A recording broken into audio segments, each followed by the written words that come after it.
Failures को usually life में best teacher माना जाता है कि जितना हमारे को एक फेलियर सिखाता है उतना शायद कोई किताब या कोई टीचर नहीं सिखा सकते।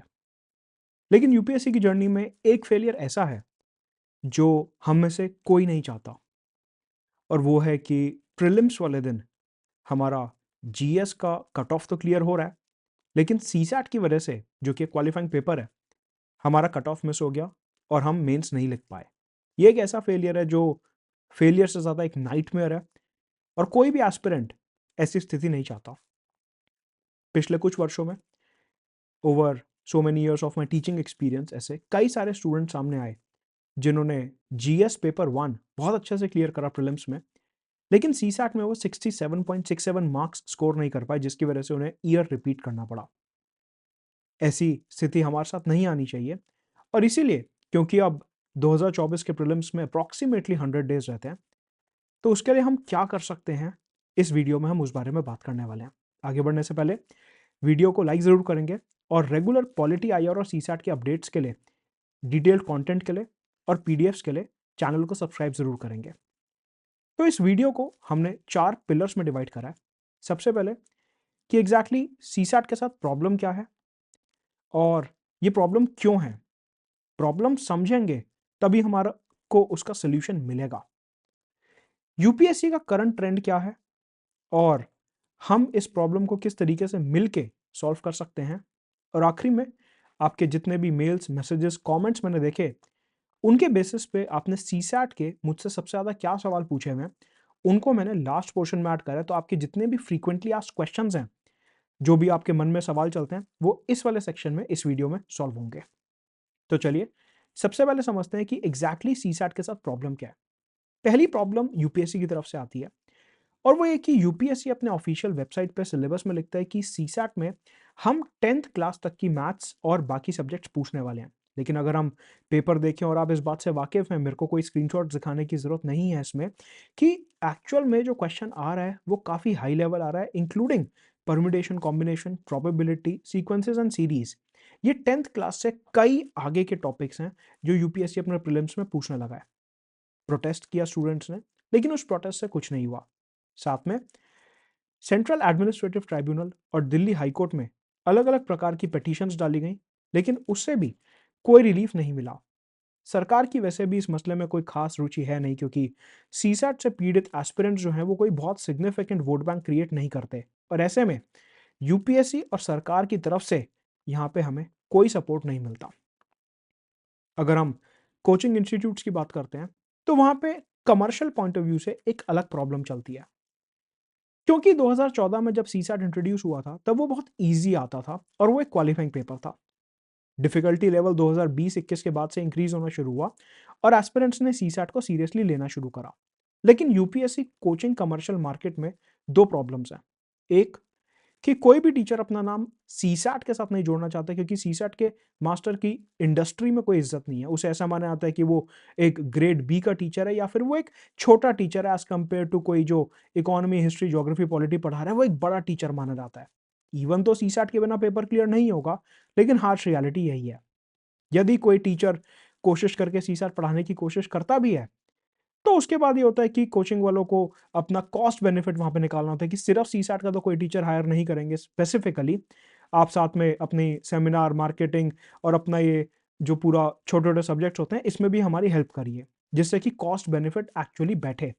इस वजह से कोई भी फैकल्टी जो है, पहली बात वो सीसैट से जोड़ना नहीं चाहती खुद को, और अगर जोड़ती भी है, तो फिर वो उतना हैंड आउट लेक्चर मटीरियल को अपडेट नहीं कर पाते as per the latest trend. वहीं अगर हम बुक मटेरियल और पब्लिशर्स की बात करते हैं, तो यहाँ पे प्रैक्टिकल आउटलुक ये बनता है कि over the period publishing industry में मार्जिन्स और प्रॉफिट काफ़ी कम हो गया है। उसका सबसे बड़ा कारण है कि जो टेलीग्राम और अलग-अलग वेबसाइट पे सारी किताबों की पीडीएफ अवेलेबल होती है, और यूट्यूब पे हर किताब की समरी ऑलमोस्ट अवेलेबल है। इसके चलते पब्लिशर्स का मार्जिन जो है यहाँ पे कम होता जा रहा है, एंड हेंस उनकी कोई खास रुचि यूपीएससी कैटेगरी में एज़ अ होल बची नहीं है। और अगर आप देखें, जो किताबें अभी यूपीएससी में सीसैट की चल रही हैं, वो बहुत समय से अपडेट नहीं हुई हैं। उसका कारण ये है कि अगर आप लेटेस्ट ट्रेंड के हिसाब से किताब को अपडेट करेंगे, तो उसके लिए आपको अच्छी क्वालिटी के कंटेंट राइटर्स लाने पड़ेंगे, जो कि आपको बहुत ज़्यादा पैसा चार्ज करेंगे। इतना तो पब्लिशर को उससे बचना नहीं है, जितना वो कंटेंट राइटर में खर्च कर देगा। यहाँ तक कि अगर आप बड़ी से बड़ी कोई फेमस से फेमस पीवाईक्यूज़ की किताब देखते हैं तो उसमें सीसैट के जो सॉल्यूशंस होते हैं, उसमें आपको बहुत सारी गलतियाँ मिलेंगी और इसीलिए उन किताबों में जो पीवाईक्यूज़ के भी सॉल्यूशन दिए हुए हैं, वो बहुत ज़्यादा रिलायबल नहीं है। और चौथी गलती यहाँ पे है एस्पिरेंट की। ऑलरेडी एस्पिरेंट जीएस, सीसैट और current affairs optional 4 pillar handle कर रहा होता है। उसमें कोचिंग इंडस्ट्री उसका ब्रेन वॉश इस तरीके से करती है कि देखो सीसैट तो क्वालिफाइंग है, लास्ट में देख लेंगे, पहले आप जीएस, ऑप्शनल और करंट अफेयर्स पे फोकस करिए। उधर कुछ एस्पिरेंट्स में ओवर कॉन्फिडेंस होता है कि मैं तो बीएससी, एमएससी मैथ्स हूँ और इंजीनियरिंग बैकग्राउंड से हूँ, तो मेरे को तो सीसैट करने की ज़रूरत नहीं है। लेकिन आप समझिए कि जो बीएससी और बीटेक में मैथ्स होती है, वो काफ़ी अलग होती है। उसमें आपको मैथमेटिक मॉडलिंग और डिस्क्रीट मैथ्स, इस तरीके से आपको differentiation, integration, integral calculus, differential calculus, ये सब करना होता है। व्हेयरएज़ सीसैट में जो मैथ्स पूछी जाती है, रीजनिंग पूछी जाती है, वो काफ़ी अलग तरीके की होती है। उसमें आपको स्पीड चाहिए होती है और शॉर्टकट्स चाहिए होते हैं। बीटेक और बीएससी में जो मैथ्स कराई जाती है, उसमें बहुत ज़्यादा शॉर्टकट्स का रोल नहीं होता। उसमें आपको थ्योरम्स और प्रॉपर्टीज़ जो होती हैं, वो डिराइव करने का ज़्यादा रोल होता है। तो अगर आप इस ओवर कॉन्फिडेंस में हैं कि मैं तो बहुत ही बड़ा टॉपर हूँ अपने मैथ्स का कॉलेज में, तो उससे सीसैट तो नहीं सॉल्व होगा। इंक्लूडिंग ऐसे कई सारे आईआईटियंस हैं, सपोज़िडली ऐसा माना जाता है कि आईआईटियंस बाकी एस्पिरेंट्स के कंपैरिज़न में एक एडवांटेज रखते हैं मैथ्स में, लेकिन ऐसा नहीं है। आईआईटियंस का भी सीसैट कई बार नहीं निकलता, ऐसे लाइव एग्ज़ाम्पल्स देखे गए हैं। उसके बाद एक बढ़ता हुआ दौर है कि हमारे को अपना लाइव व्लॉगिंग करनी है, पढ़ते हुए अपनी स्ट्रैटेजी दिखानी है, अपने नोट्स में से वीडियोज़ बनाने हैं, क्योंकि एक करियर बैकअप तैयार करना है। ऐसे में विदाउट एनी टीचिंग एक्सपीरियंस कई सारे इन्फ्लुएंसर्स यूट्यूब पे मशरूम कर रहे हैं, जिसको एस्पिरेंट्स काफ़ी सीरियसली लेते हैं इन अ वे कि हर उड़ती स्ट्रैटेजी यूट्यूब पे सही नहीं होती। जस्ट बिकॉज़ कोई चीज़ ग्लैमरस लग रही है, ज़रूरी नहीं है कि वो एग्ज़ाम रेलेवेंट भी हो। साथ में लास्ट प्रॉब्लम यहाँ पे एस्पिरेंट के साथ है कि प्रैक्टिस में कंसिस्टेंसी नहीं है। शुरू-शुरू का जोश है, प्रैक्टिस कर लेंगे, उसके बाद कंसिस्टेंसी ब्रेक हो जाती है और फिर वापस ट्रैक पे आने में काफ़ी समय लग जाता है। तो ओवरऑल अगर हम देखें तो ये सीसैट सिर्फ एस्पिरेंट या सिर्फ यूपीएससी की प्रॉब्लम नहीं है। इसमें 4 मेजर फैक्टर्स हैं जो कि कोचिंग इंडस्ट्री, पब्लिशर, यूपीएससी और सरकार और एस्पिरेंट, चारों की तरफ से प्रॉब्लम बढ़-बढ़ के काफ़ी मेजर प्रॉब्लम बन चुकी है। सवाल उठता है कि प्रॉब्लम तो हमने देख ली, लेकिन यूपीएससी आज की तारीख में किस तरीके से इस प्रॉब्लम को और बढ़ा रहा है? बेसिकली क्या होता था कि पिछले कुछ समय तक यूपीएससी मैथ्स में, रीजनिंग में और इंग्लिश रीडिंग कॉम्प्रिहेंशन में एक बराबर का संतुलन बना के रखता था कि अगर 80 क्वेश्चन आपको देने हैं तो 23-24, 23-24 करके क्वेश्चंस तीनों पिलर्स में से पूछ लिए। लेकिन पिछले 3 साल से एक कांस्टेंट ट्रेंड देखने को मिलता है और वो ये है कि इंग्लिश रीडिंग कॉम्प्रिहेंशन के 2023, 22 और 21 में 27-27 क्वेश्चंस आते हैं, लेकिन रीजनिंग को बिल्कुल ही दबा दिया गया। अगर हम देखें कि ये एक बहुत इंपॉर्टेंट पिलर है, तो यहाँ पे रीजनिंग के 2023 में हमारे को 13 क्वेश्चंस मिलते हैं, 2022 में 11 और 2021 में 18। रीजनिंग की वेटेज को कम करके पिछले 3 वर्षों में यूपीएससी ने मैथ्स के ऊपर काफी ज्यादा फोकस करा है। अब उसमें अगर एस्पिरेंट से बोलें कि मैथ्स के ऊपर फोकस करा तो सबसे पहले वो उठाता है averages, percentages, profit and loss, time speed distance, time and work. लेकिन सरप्राइजिंगली पिछले 3 वर्षों में 2021, 22 और 23 के प्रीलिम्स में जो सबसे ज़्यादा वेटेज यूपीएससी में देखने को मिलती है, वो इन चैप्टर्स की मिलती है। एक नंबर सिस्टम जिसमें अपना LCM, HCF, remainder, unit digit, number की प्रॉपर्टीज, इवन ऑड नंबर्स, इसके ऊपर जो स्टेटमेंट बेस्ड क्वेश्चंस आने लगे हैं, वो हमारे को यहाँ देखने को मिलते हैं। फिर परम्यूटेशन कॉम्बिनेशन, जो कि सपोजिटली 10th क्लास के बाद एनसीईआरटी के सिलेबस में है, लेकिन यूपीएससी ये बोलता है कि नहीं है, 10th क्लास से पहले लड़के को आना चाहिए क्योंकि हम तो 10th क्लास तक की ही मैथ्स दे रहे हैं। तो परम्यूटेशन कॉम्बिनेशन और प्रोबेबिलिटी की वेटेज काफी ज्यादा बढ़ गई है और साथ में सीक्वेंसेस एंड सीरीज, जिसमें अरिथमेटिक प्रोग्रेशन और जियोमेट्रिक प्रोग्रेशन के ऊपर कई सारे क्वेश्चंस आते हैं।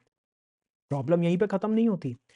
ये जो मैथ्स की बढ़ती हुई वेटेज है और उसमें भी ये जो हाई एंड चैप्टर्स हैं जो कि 10th क्लास के बाद एक्चुअल में स्कूल में पढ़ाए जाते हैं, उनमें भी वेरिएशन आ गया कि अगर नॉर्मल क्वेश्चन हो तो चलो ठीक है, फिर भी हम पढ़ के समझने की कोशिश करते हैं, लेकिन उसमें भी स्टेटमेंट बेस्ड क्वेश्चंस आ गए कि बताइए, अगर हमारे को 3 स्टेटमेंट दिए हुए हैं तो उसमें एक ही क्वेश्चन में वो आपसे मल्टीपल क्वेश्चन सॉल्व करवाने की कोशिश कर रहा है कि सपोजिटली आपको अगर एक बॉल निकालनी है 3 बास्केट्स में से, तो वो कहेगा कि बताइए कितनी ग्रीन बॉल्स निकाली जा सकती हैं, कितनी रेड बॉल्स निकाली जा सकती हैं, ग्रीन और रेड का कॉम्बिनेशन कैसे निकाला जा सकता है। तो वो स्टेटमेंट बेस्ड क्वेश्चंस बना रहा है और साथ में डेटा सफिशिएंसी को भी ऐड कर रहा है कि बताइए ऊपर दी गई कितनी स्टेटमेंट्स में से हमारा आंसर आ जाएगा। सिर्फ एक स्टेटमेंट काफी है, दो स्टेटमेंट्स चाहिए, तीन स्टेटमेंट्स चाहिए या चारों स्टेटमेंट्स चाहिए। इस तरीके से permutation, combination, number system, sequences and series को डेटा सफिशिएंसी और स्टेटमेंट बेस्ड क्वेश्चंस के साथ मिक्सअप किया जा रहा है। वेराज जो अपने नॉर्मल चैप्टर्स थे जैसे कि average percentages, time and work, time speed distance, ratio, proportion, mixture और एजेस, इनकी वेटेज काफी लिमिटेड रख दी है कि इन सब चैप्टर्स में से या तो एक एक दो दो क्वेश्चन आएंगे या कई बार ऐसा होता है कि क्वेश्चन आता ही नहीं है। ऑल्सो अपना जो चैप्टर है सरफेस एरिया वॉल्यूम का, मेंसुरेशन जिसे कहते हैं, उसके भी धीरे धीरे पिछले 3 से 4 साल में हमारे को ट्रेंड दिखता है कि ये इंक्रीज हो रहा है। तो आप समझिए कि बैलेंस जो है, ये जो 3 पिलर्स में बैलेंस होना चाहिए था, ये कितना ज्यादा मैथ्स के फेवर में टिल्ट कर दिया गया एक बात। और उसमें भी जो रिलेटिवली आसान चैप्टर्स हैं उनमें से तो सवाल बहुत ही कम आ रहे हैं। सबसे ज्यादा सवाल इन 4 चैप्टर्स में से आ रहे हैं और वो भी अलग अलग परम्यूटेशन कॉम्बिनेशंस के साथ। अगर हम रीजनिंग की बात करते हैं तो यहाँ पे जो वेटेज है वो मोर और लेस सिमिलर है कि मतलब कुछ क्वेश्चन सिटिंग अरेंजमेंट से आ गए, कुछ टाइम टेस्ट, रैंक टेस्ट, कुछ series, non verbal reasoning, cubes and dice, यहाँ पे एक एक दो दो क्वेश्चन हर चैप्टर से आ जाते हैं। इंग्लिश रीडिंग कॉम्प्रीहेंशन में एक प्रॉब्लम हमारे को देखने को मिलती है कि over the period of time reading comprehension की जो डिफिकल्टी लेवल है वो इतना ज़्यादा इंक्रीज हो गया है, उसके ऑप्शंस में इतनी ज़्यादा कंफ्यूजन क्रिएट होने लगी है कि एग्जाम हॉल में ऑलरेडी एस्पिरेंट प्रेशर में होता है।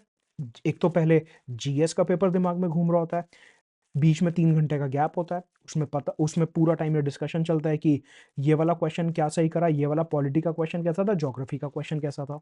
तो एक तो वो स्ट्रेस हो गया, उसके बाद सीसैट का फोबिया ऑलरेडी अलग तरीके से बना हुआ है। तो एग्जाम हॉल में एस्पिरेंट की हालत काफी ज्यादा स्ट्रेसफुल सिचुएशन में होती है। उसमें भी इन्होंने क्या करा कि रीडिंग कॉम्प्रीहेंशन की स्टेटमेंट्स को इतना कंफ्यूजिंग बना दिया कि भले ही आप इंग्लिश मीडियम से पढ़े हुए हैं, आप आसानी से उन स्टेटमेंट्स को डिकोड नहीं कर सकते। तो यहाँ पे गलती होने का चांस काफी ज्यादा बढ़ा दिया। तो अब आप समझिए सिचुएशन क्या है कि रीजनिंग जो है वो सबसे आसान पोर्शन माना जाता था, इन्होंने उसको धीरे धीरे बिल्कुल ही कम कर दिया। मैथ्स जिसमें ऑलरेडी ह्यूमैनिटीज बैकग्राउंड का स्पेसिफिकली फोबिया रहता था, उसमें इन्होंने ऐसे चैप्टर्स को बढ़ावा दे दिया जो यूजुअली नॉन मेडिकल और कॉमर्स के बच्चे करते हैं। इंग्लिश रीडिंग में उन्होंने इतनी टफ लैंग्वेज कर दिया है कि हिंदी मीडियम का छात्र आसानी से उस लैंग्वेज को समझ के अटेम्प्ट नहीं कर सकता। तो ये मल्टीफोल्ड तरीके से प्रॉब्लम इंक्रीज हो चुकी है। सवाल ये उठता है कि क्या ये ट्रेंड चलता रहेगा। देखिए शेयर मार्केट का एक एग्जांपल लेते हैं कि अगर कोई शेयर नीचे गिर रहा है तो ज़रूरी नहीं है कि वो गिरता ही रहेगा। ऐसा ज़रूर होता है कि वो कभी ना कभी तो यू टर्न मार के ऊपर जाएगा ही जाएगा, मतलब कि उसका रिवर्सल तो होगा ही।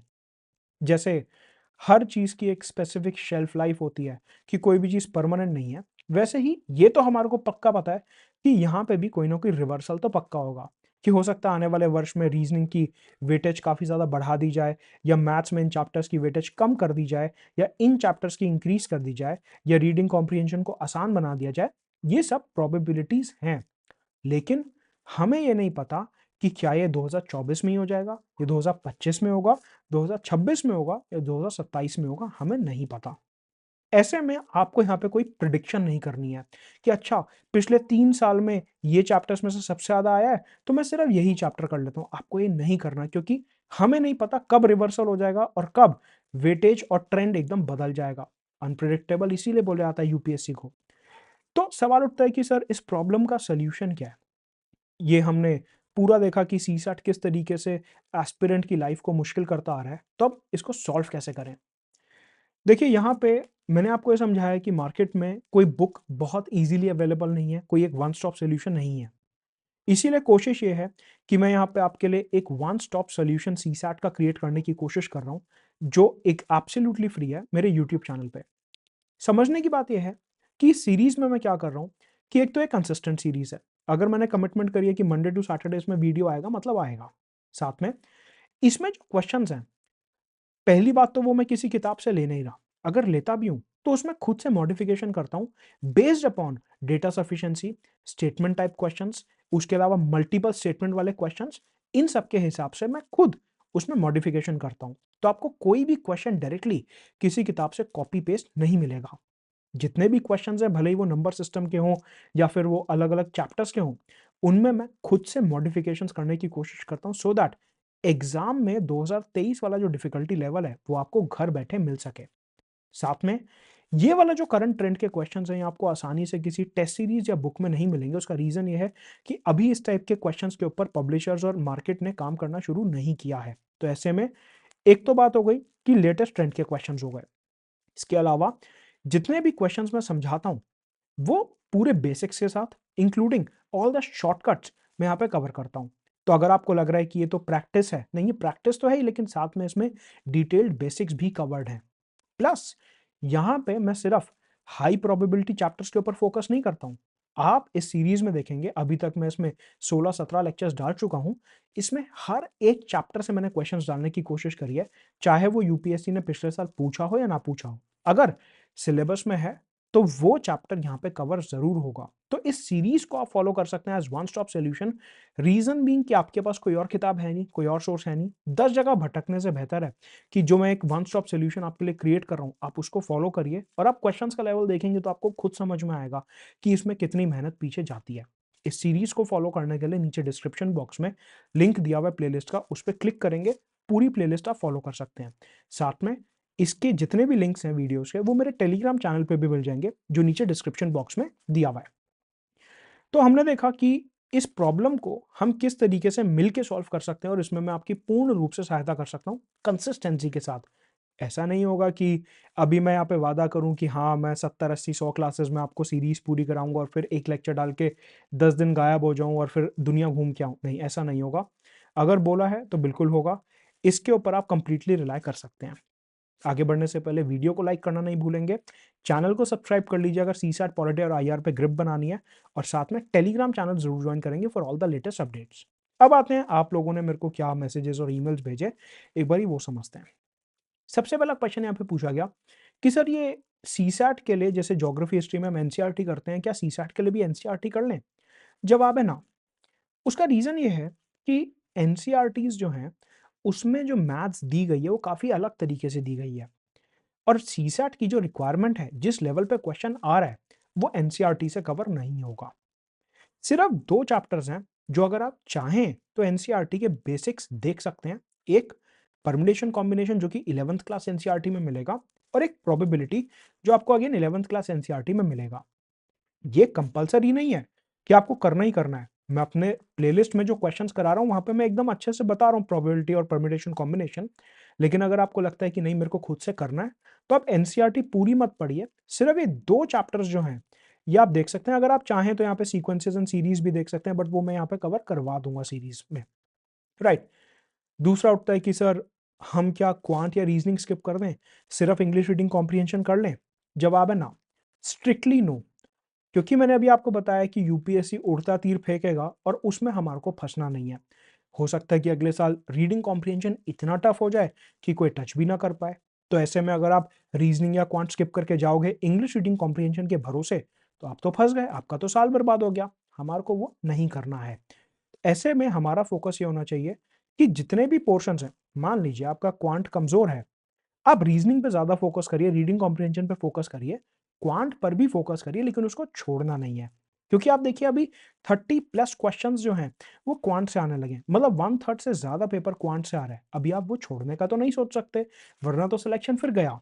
तो आपको स्किप कुछ नहीं करना। हाँ, ये है कि फोकस थोड़ा-सा एक स्पेसिफिक चैप्टर या एरिया पे ज़्यादा कर सकते हो, लेकिन स्किप कुछ नहीं करना। सिलेबस तो आपको करना ही है, कब रिवर्सल हो जाएगा हमें नहीं पता। सवाल उठता है कि सर टेस्ट सीरीज में कितने टेस्ट देने हैं और क्या करना है? देखिए, सबसे पहले आपको ये बता दूं कि टेस्ट सीरीज मेरे हिसाब से आपको 10 से ऊपर टेस्ट यहाँ पे नहीं देने चाहिए। 8 से 10 मोर देन सफिशिएंट है, मतलब कि 800 क्वेश्चन के करीब हो गए। इससे ज़्यादा आपको नहीं देना। उसका रीजन है, एक टेस्ट का मतलब है 6 घंटे। अरे सर, टेस्ट तो 2 घंटे का होता है, आपको पता ही नहीं है। टेस्ट 2 घंटे का होता है, उसके बाद आप ब्रेक भी लोगे, पेपर को एनालाइज भी करोगे, गलतियां भी देखोगे, थकान भी होगी। ये पूरा प्रोसेस 5 से 6 घंटे चल जाएगा। अगर आप 10 टेस्ट दे रहे हो तो आपके 60 घंटे ऐसे ही चले गए। मतलब कि अगर आप एक दिन में 7 घंटे पढ़ रहे थे, तो आपके अप्रॉक्सिमेटली 8 से 9 दिन यहाँ पे पूरे यूटिलाइज हो जाते हैं। अब क्योंकि 100 दिन के अराउंड बचे हैं, एक-एक दिन, एक-एक घंटा काफ़ी महत्वपूर्ण है। ऐसे में 10 से ऊपर टेस्ट करने में आपको डिमिनिशिंग रिटर्न मिलेगा और फिर उसमें एक एडेड फैक्टर भी है और वो ये है कि टेस्ट यूजुअली मार्केट वाले कैसे बनाते हैं, वो इतना टफ बनाएँगे क्योंकि टेस्ट सीरीज़ आपके बेनिफिट के लिए तो होती ही है, लेकिन वो एक मार्केटिंग का टूल भी होता है। क्यों? कि अगर टेस्ट मुश्किल बनेगा, आपसे सॉल्व नहीं होगा, आपके मन में फ़ोबिया आएगा और फिर आप उसी कोचिंग की जाके क्रैश कोर्स जॉइन करोगे कि अभी तो मेरे को नहीं आता, आप करा दो फटाफट से। ऐसे में आपको ये ध्यान रखना है कि जितना ज़्यादा मुश्किल टेस्ट होगा, आपका स्कोर उतना कम होता रहेगा और फिर सेल्फ डाउट, कॉन्फिडेंस लूज़ और डिप्रेशन का एक स्पाइरल शुरू हो जाएगा कि एक टेस्ट में नंबर कम आए, दूसरे में उससे भी कम आए, तीसरे में चलो 6 आ गए, चौथे में फिर कम हो गए। तो वो जो सेल्फ कॉन्फिडेंस लूज़ करने का ग्राफ है, वो यहाँ से शुरू हो जाएगा। आपको अपने बेसिक्स के ऊपर भरोसा होना चाहिए और जो कॉन्सेप्ट्स आपने पढ़े हैं, शॉर्टकट्स आपने समझे हैं, उसके ऊपर आपको कंप्लीट फोकस होना चाहिए। टेस्ट देना ज़रूरी है, तभी एग्ज़ाम वाला पैटर्न समझ में आएगा और फुल लेंथ टेस्ट में स्पीड कैसे बनानी है समझ में आएगा। लेकिन इस पे ओवर स्ट्रेस करने की ज़रूरत नहीं है कि अभी हम 50 टेस्ट देंगे, यूपीएससी इससे बाहर से तो नहीं पूछेगा। आप खोल के देख लीजिए पिछले साल के test series, UPSC test series में तो डायरेक्टली क्वेश्चन कभी नहीं पूछता। तो आपको ये समझना है कि टेस्ट सीरीज़ में जो क्वेश्चन्स हैं, प्रैक्टिस के लिए अच्छे हैं, लेकिन ओवर स्ट्रेस करेंगे तो आप ही का यहाँ पे सेल्फ कॉन्फिडेंस का एक स्पाइरल शुरू होगा और टाइम की एफिशिएंसी भी खत्म होगी। तो ये थी अपनी सीसैट की स्ट्रैटेजी कि हमको क्या और कैसे करना है अगले 100 दिनों में। आई होप आपके सारे डाउट्स यहाँ पे क्लियर हुए होंगे। चैनल को सब्सक्राइब ज़रूर करेंगे और टेलीग्राम जॉइन कर लीजिए।